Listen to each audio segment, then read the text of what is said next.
All right. Hi, everyone. Welcome to Mindgasms. I'm going to start a new series that I'm going to be doing on Hegel, and I'm going to format this video a little bit differently. So, let me see. I'm going to share my screen here and show you a picture of Hegel and my entire screen. And oh, just a Chrome tab, actually. Oh, that's good. I can go between different tabs. I didn't know that. So, okay, so that's good. So go to this one here and show you a picture of Hegel for those of you who haven't seen him. This is a funny picture that someone edited, of course, of putting sunglasses on him and a cigarette in his mouth. And he's also got some bling there too, which is pretty cool.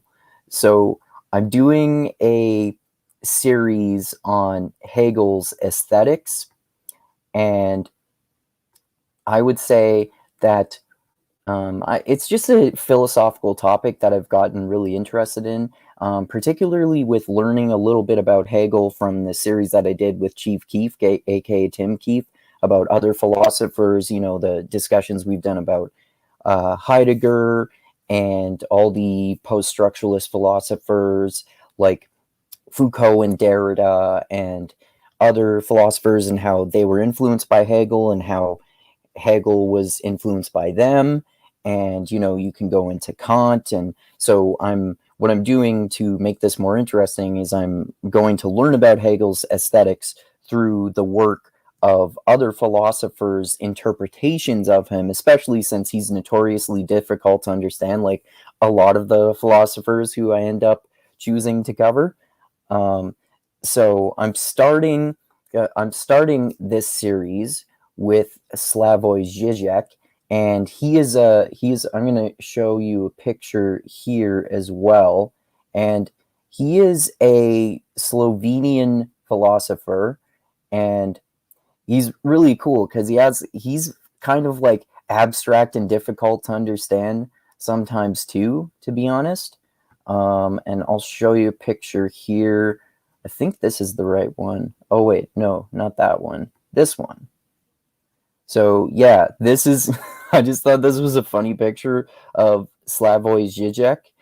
And yeah, like I said, he's a very interesting and down-to-earth guy with some abstract ideas, like a lot of philosophers, and he has some really cool and funny opinions, and to the point that he's a Marxist, and I'm definitely not a Marxist, but I think his arguments for it are compelling, and everything he says is really interesting, even if I disagree with it, and he's just so knowledgeable about what he writes about.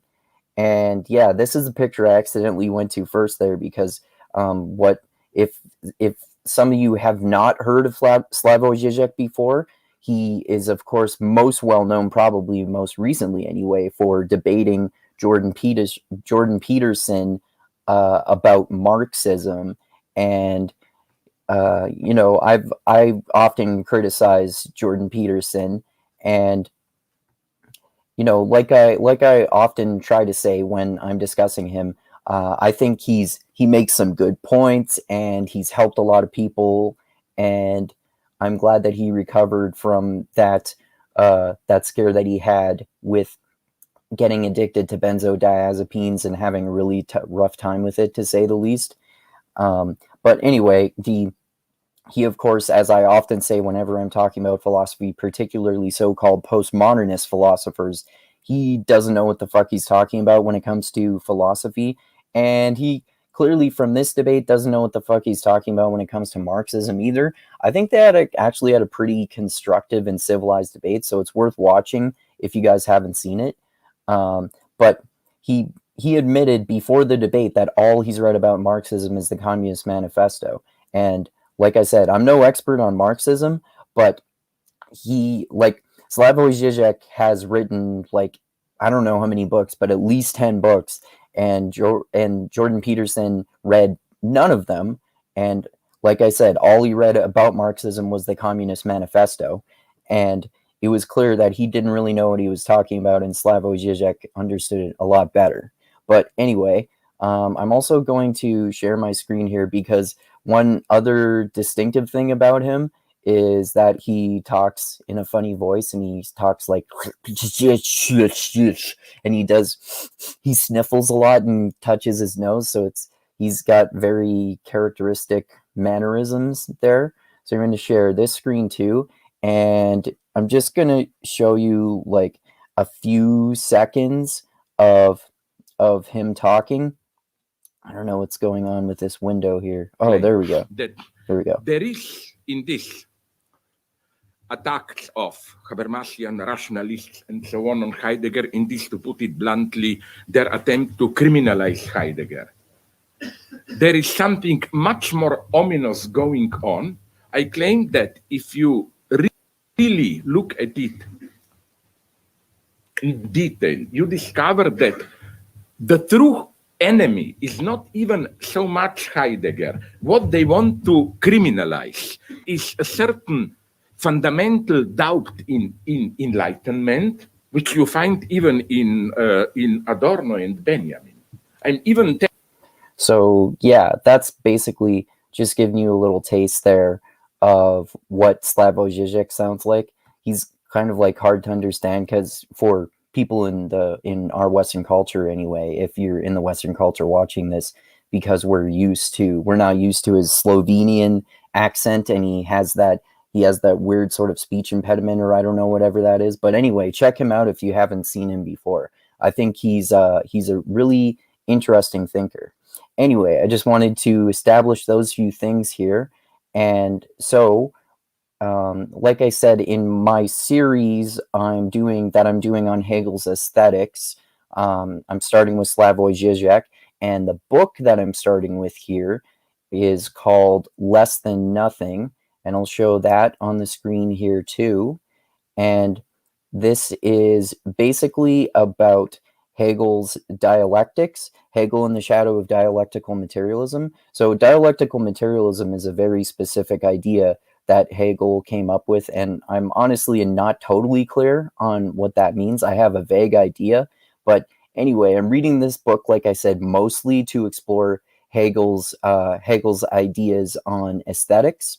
And so this is that book, Less Than Nothing, and I'm going to talk in this video about an essay in chapter 1, and it's about the way, the morality and aesthetics of depicting the Holocaust in fiction. So I'll show the picture that I had for the thumbnail for the video here.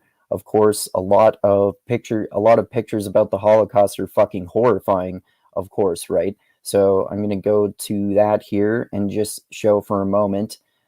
So that's a fucking terrible picture of a starving Holocaust victim and a child. Not just that, but a child as well, of course, and that's obviously fucking horrifying. And so this essay, I believe that it's in chapter 1, and it's called Vacillating the Semblances, What Cannot Be Said Must Be Shown. And I think it's a very fascinating essay. Just even getting into the subject of how the Holocaust should be depicted in fiction, and the morality of whether you even should depict it or not. So yeah, now that I've established that that's what it's about here, I'm just going to go through my thoughts on the essay in general. And so anyway, Slavoj Žižek starts off with talking about Wittgenstein, and I'll show you a picture of Wittgenstein here. He's also another very famous philosopher, and particularly for, among other things, for his two theories on language. So this is Wittgenstein here, if I'm pronouncing that correctly. So he had two theories of language, and he had one earlier in his career and one that he sort of changed his mind on later in his career. Earlier on, I always get confused about which one came first, but I believe that at first he thought that you could find some sort of structure for language and how language works, and then later on he had this he developed this theory that language is all just kind of like language games, like we invent rules to suit our purposes for living in the world, which makes a lot of sense to me. So the first thing that, like I said, Slavoj Zizek starts off by talking about Wittgenstein, and Wittgenstein, he mentions Wittgenstein's theory in his Tractatus, which is one of his only 2 published books, and that's about one of his theories of language. And so he mentions Wittgenstein's very famous quote, "Whereof one cannot speak, one must be silent," in his Tractatus. And he says that it reflects the dominant attitudes toward depicting the Holocaust in fiction at the time that he wrote this anyway. Don't talk about it because you haven't experienced it. And we've all pretty much heard of this opinion before, right?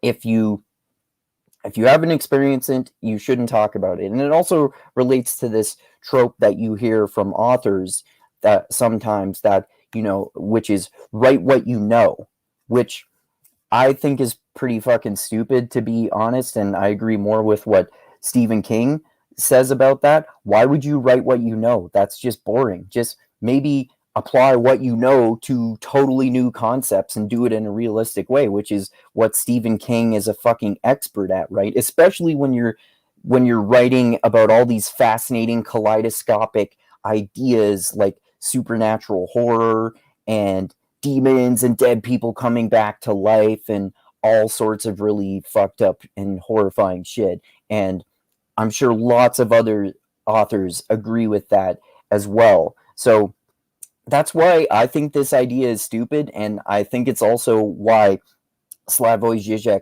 criticizes it.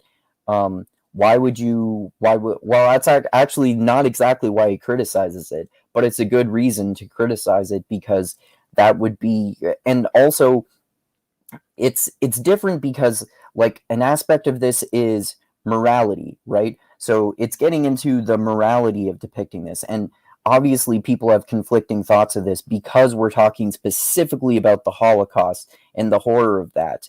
And it's understandable that some people can think that depicting the Holocaust is immoral if you didn't experience it, because you're maybe causing psychological harm to Holocaust survivors or something similar. And so it can be understandable, but you could also argue that it's more moral in a way to depict it, because then you can show people how horrifying it is, and because one of the great utilities of history is to show people how horrifying history has been, to learn the lessons from it and avoid making those mistakes in the future. So anyway, what Slavoj Žižek says about Wittgenstein's notion, whereof one cannot speak, one must be silent. This is what he mentions what other authors say about that. So first he describes that some authors believe that documentary is impossible after the Holocaust, and then while others, like Elie Wiesel, who is a famous Holocaust survivor who wrote this novel called The Night, which is about his experience during the Holocaust. So he thinks that fiction is impossible after the Holocaust. And this is interesting too, because like I don't really understand, because he doesn't describe in that paragraph or get more into what specifically these people mean. But it's interesting because they're extreme opinions, right? But if you try to understand it, why would documentary be impossible after the Holocaust? Maybe it's this idea that truth is stranger than fiction, and also like more horrifying than fiction, or maybe no, because that would be so. Yeah, like you can't possibly. I guess this applies more to the claim that fiction would be impossible, because truth is stranger than fiction, which means that you cannot or more horrifying than fiction in terms of the Holocaust specifically, that means that you cannot possibly come up with anything as horrifying in fiction as the Holocaust in reality. You can see how someone would think that. I disagree. Like, for example, some of the shit that authors like Stephen King and others have written is probably fucking more horrifying to me than at least what I've read about the Holocaust. But this gets into how some people claim that documentary is impossible because I'm assuming, if I had to guess, the idea would be that, you know, if you're watching a documentary or reading a nonfiction book about the Holocaust, then no matter how horrifying and detailed it gets, you're still just barely scratching the surface of what actually happened.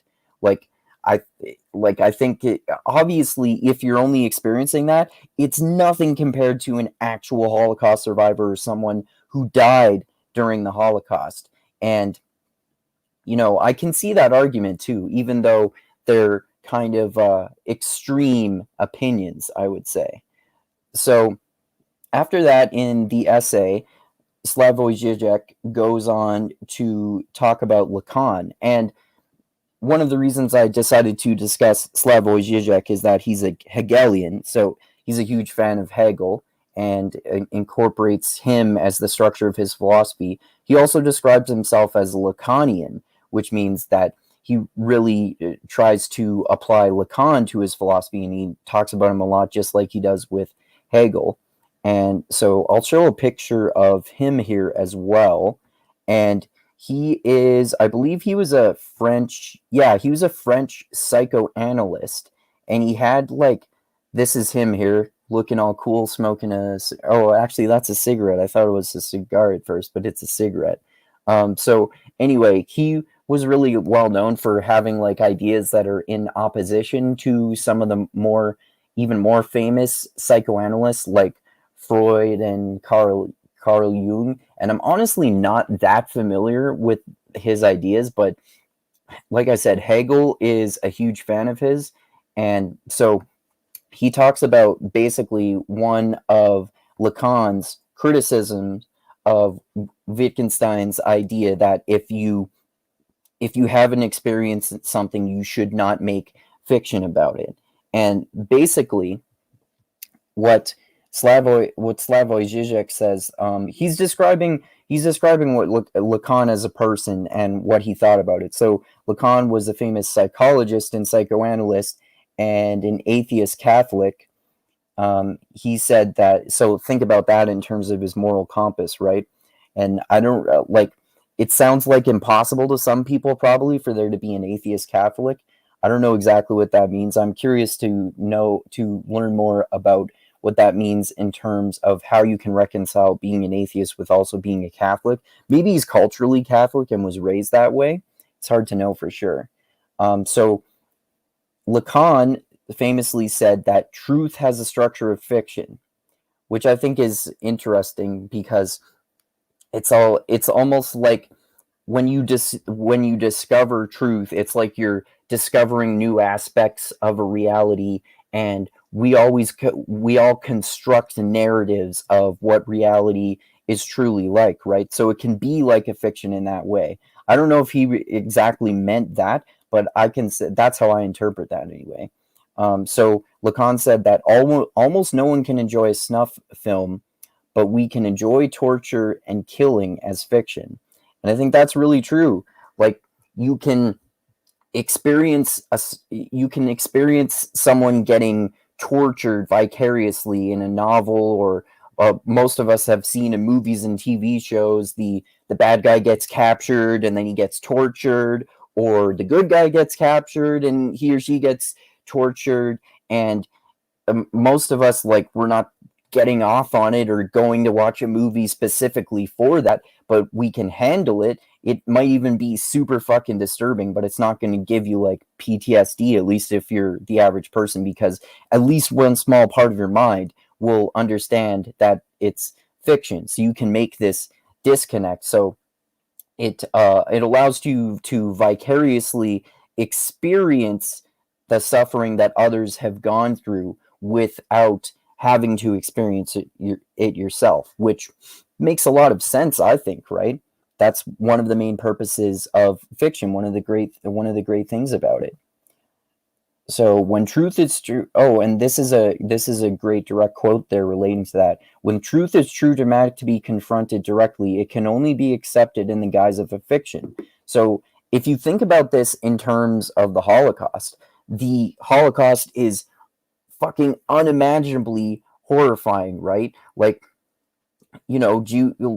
Jews and everyone else who was there, like disabled people, gay people, black people, any Muslim people, anyone, like a long list of people. They would get gassed, get poisoned, get mass executed in concentration camps, get worked to death, get literally slaughtered. Of course, Ivan the Terrible, so the so-called Nazi, was famous for killing any survivors who came out of the gas chambers. And like I said, I'm sure that's barely fucking scratching the surface of how fucking awful it is. So if it's so horrifying that it can be hard to believe that it really happened, right? So one of the advantages of fiction is that you can see like probably a toned down version of the Holocaust, and it can help you accept it as truth, as yes, this fucking fucked up shit actually did happen in history, in reality, in the real world.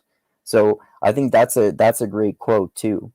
And so then Slavoj Žižek goes on to say, if we stumbled upon actual footage of Auschwitz inmates being murdered, we should destroy it because it would be too obscene and disrespectful towards the victims.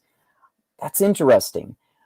See, I don't think I agree with that in particular, because like, if I found that, I probably would not even want to fucking watch it because I don't want to be that disturbed.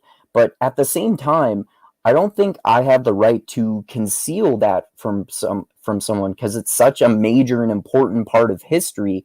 And I think that it's important for people to know, no matter how disturbing it is. Not me necessarily, but like historians, for example, so that can become a broader part of their entire knowledge base, which I think makes a lot of sense. But I can see how, from a moral perspective, you would want to destroy it, because you can see how Holocaust survivors or the families of them would not want anyone to see that footage, because it would be too shameful to them, and it would just bring up too much trauma for them. I can understand that, which is why the aesthetics of depicting Holocaust in fiction is such a moral issue, right? Because it's such a fucking horrifying thing that happened, and how the way we decide to depict it is inevitably a moral position.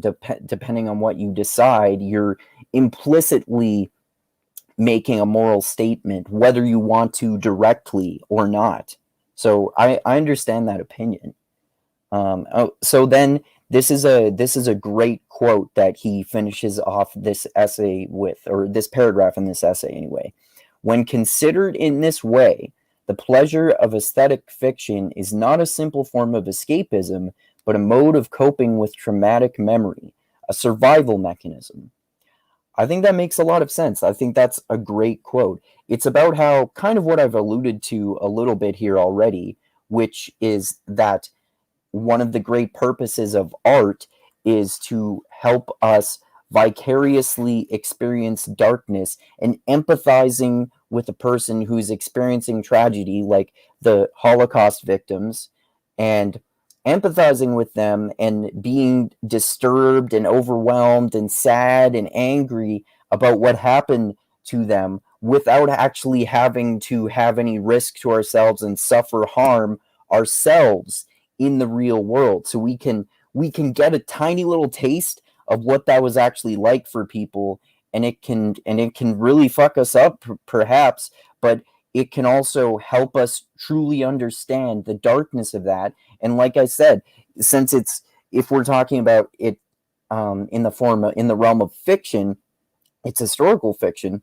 So just like history, one of the purposes of fiction can be, if we're talking about historical fiction, it can be even more effective than a documentary or a nonfiction book in just helping us empathize with these people, especially if it focuses on specific characters, so we can understand the true darkness of the Holocaust. And the better we understand it, the more we can help learn the lessons of like what was so fucked up and all the factors that led to Hitler and the Holocaust, so that we can have a better chance of avoiding that kind of shit happening in the future. So hopefully that's what people can learn from the aesthetics of the way that the Holocaust is depicted in fiction.